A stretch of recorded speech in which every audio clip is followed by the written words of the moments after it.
it was a great movie, but it seemed like there was resistance to that movie. Mel Gibson was on the Joe Rogan podcast talking about the sequel to The Passion of the Christ. What if the most controversial movie of the century held secrets that nobody was ever supposed to discover? When Mel Gibson sat down with Joe Rogan, something truly extraordinary happened. The conversation began casually enough, covering filmmaking, faith, and Hollywood politics. But then Gibson started revealing what actually happened behind the scenes of The Passion of the Christ. And suddenly, the room fell silent. Rogan, a man who has interviewed presidents, fighters, and whistleblowers, was visibly shaken. This wasn't promotion. This wasn't controversy created for clicks. Gibson was pulling back a curtain that Hollywood had desperately fought to keep closed. And once you understand what everyone overlooked about this film, you'll never see it quite the same way again. The story nobody wanted revealed. To understand what Gibson uncovered, we need to return to the beginning. The Passion of the Christ was never supposed to be simply another biblical epic. Gibson wasn't interested in grand cinematography and predictable storytelling. He wanted something raw, something visceral, something that would grab audiences by the throat and refuse to release them until they truly understood what sacrifice really means. It was like, you're making this film, and the idea was that we're all responsible for this, that his sacrifice was for all mankind. As Gibson explained to Rogan, the whole point was that we're all responsible for this, that Christ's sacrifice wasn't merely a historical event, but something carrying present-day consequences for every single person watching. He spent years studying the four Gospels, examining every verse about the final hours of Jesus Christ's life, but he went deeper than most filmmakers would ever dare. He drew from ancient texts and theological sources, bringing together not only the events themselves, but the weight behind them, the spiritual battle, the human cost, the divine purpose concealed within every moment of suffering. The opening scene tells you exactly what kind of movie this is. We're in the Garden of Gethsemane, darkness closing in, Jesus kneeling in prayer while his closest companions sleep around him. The vulnerability is overwhelming. Here is someone completely divine, yet completely human, sweating drops of blood as an unbearable burden presses down upon him. Then Satan appears, moving through shadows, whispering doubts. A serpent emerges, but Jesus crushes it beneath his heel, a direct reference back to Genesis and the very first promise of redemption. Every single frame holds meaning. Every shadow is intentional. Every line of dialogue carries theological depth that rewards those watching closely. This wasn't a movie created for casual viewing. Gibson created cinema that demands you lean forward, engage deeply, and confront something far greater than yourself. What Hollywood tried to bury. During his conversation with Rogan, Gibson revealed something that most people rarely discuss openly. Something that explains why this movie encountered such extraordinary resistance from the very beginning. He noticed a pattern within the industry, a double standard that operated quietly but effectively. Films exploring different religious traditions often received respectful treatment, nuanced portrayals, careful handling. But when it came to Christian stories, the reaction was fundamentally different. Skepticism, dismissal, sometimes outright hostility. Christianity is the one religion that you're allowed to disparage. Yeah. Christianity is the one religion where they'll embrace all these different religions until it comes to Christianity. Projects were dismissed as outdated, overly serious, disconnected from modern audiences. The assumption was always that nobody wanted to watch this kind of content anymore. Gibson faced this resistance personally and painfully. Studios that should have been eager to finance a project from an Oscar-winning director suddenly turned completely cold. Phone calls remained unanswered. Meetings were canceled. Colleagues who had worked beside him for years began keeping their distance. The message couldn't have been clearer. This particular story wasn't wanted, and neither was the filmmaker determined to tell it. The industry didn't simply question the commercial potential. They actively rejected the content itself, but Gibson refused to back away. His Catholic upbringing meant this wasn't merely professional ambition. It was personal calling. When traditional funding disappeared, he financed the project himself. He gathered a team of believers who shared his vision and weren't frightened by controversy. What emerged from that crucible of resistance stunned everyone. The Passion of the Christ became one of the highest-grossing R-rated movies in history, proving that millions of viewers were hungry for exactly the kind of bold, uncompromising storytelling that Hollywood executives claimed nobody wanted. Supernatural events that defied explanation. The production of this film was anything but ordinary. What Gibson shared with Rogan entered territory that sounds almost impossible to believe. Events happened on set that the crew still cannot fully explain even today.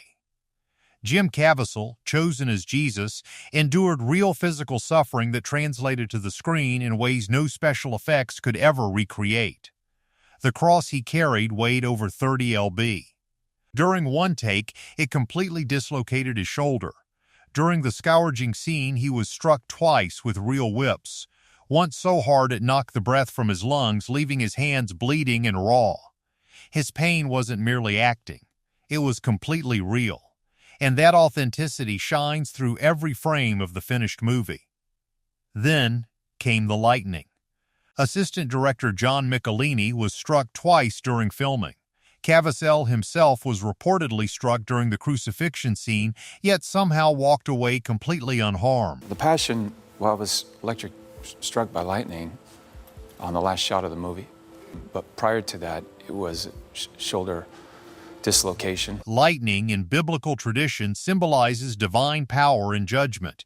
It appears at crucial moments throughout Scripture. The crew couldn't understand what was happening around them. These incidents created an atmosphere where the line between natural and supernatural seemed dangerously thin. People began wondering if something beyond ordinary filmmaking was unfolding.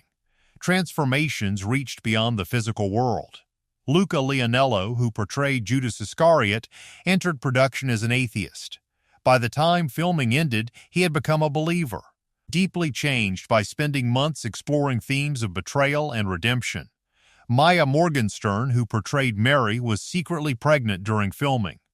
A quiet symbol of life and death, resurrection, and renewal woven into the very story she was helping portray.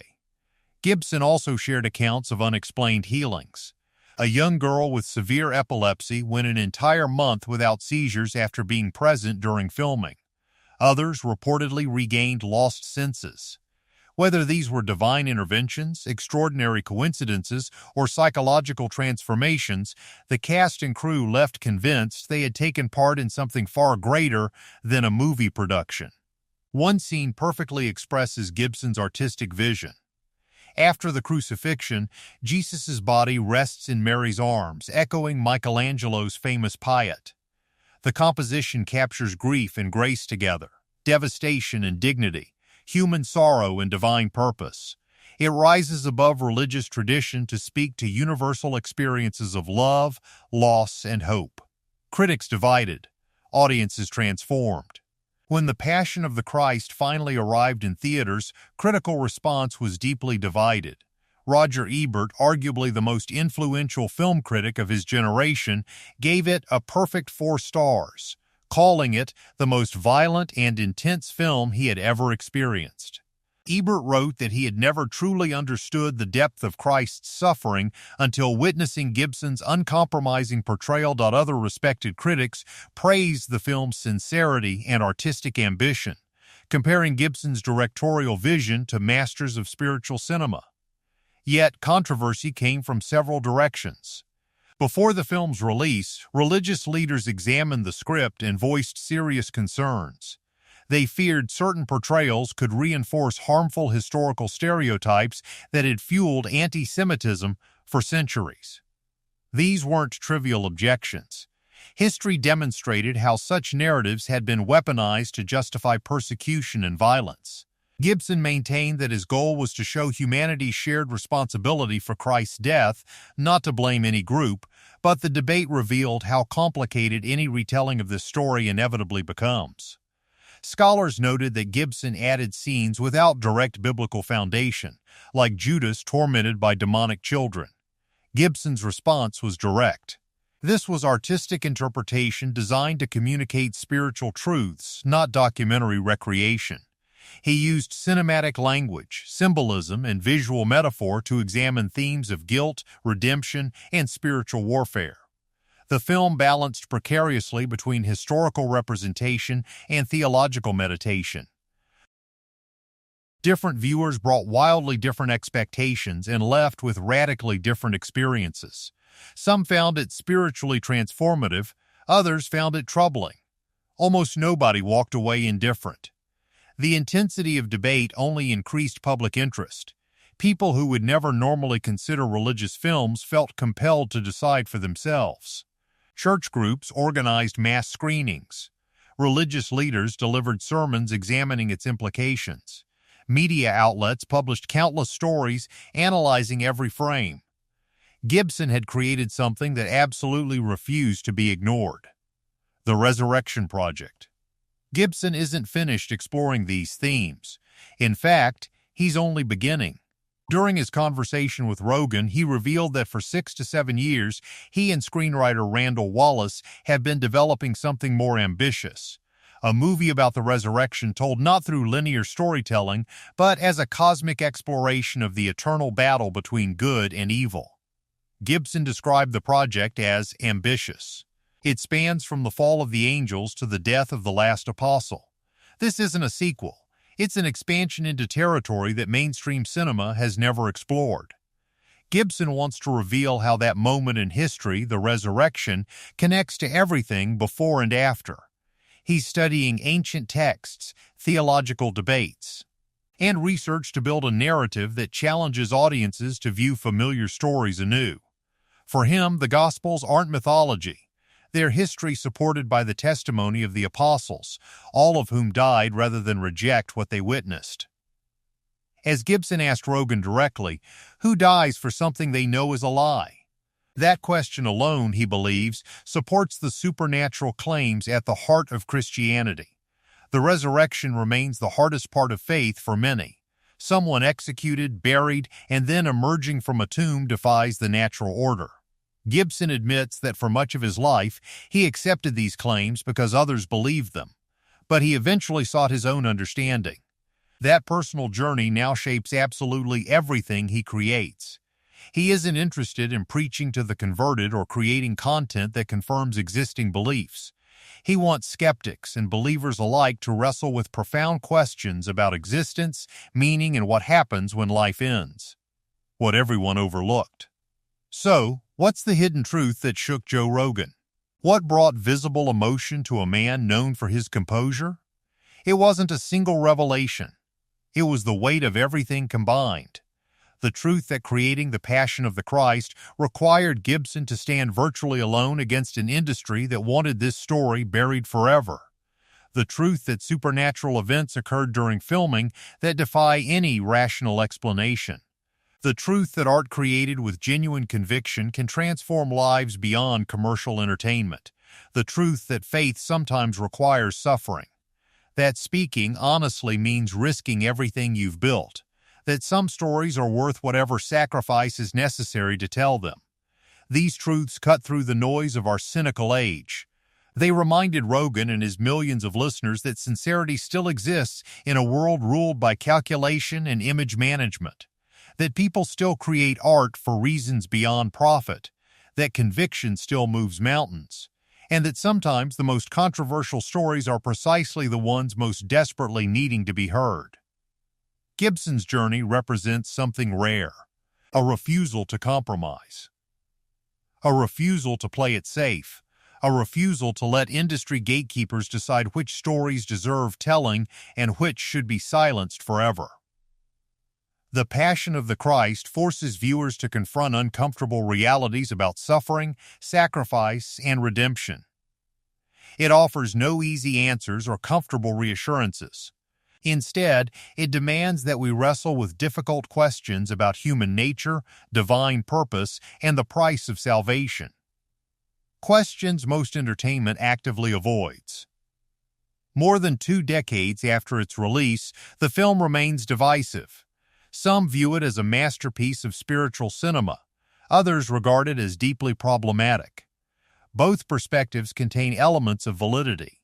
Great art creates strong reactions precisely because it touches something deep inside us, something we cannot easily dismiss or categorize. The conversation between Gibson and Rogan uncovered layers of truth that most celebrity interviews never even reach. It showed us that behind every controversial work lies a human story of struggle, sacrifice, and unwavering commitment to vision. It reminded us that reality contains mysteries we cannot fully explain through materialist frameworks. And it demonstrated that authentic vulnerability, even from tough and controversial figures, holds genuine power to move hearts and open minds. That's what everyone overlooked about The Passion of the Christ. It wasn't a movie. It was a man betting everything on a story the world tried to silence and winning. The hidden truth isn't hidden anymore. It's there for anyone willing to look, to listen, and to be transformed by stories that matter. Stories that cost something real. Stories that change everything.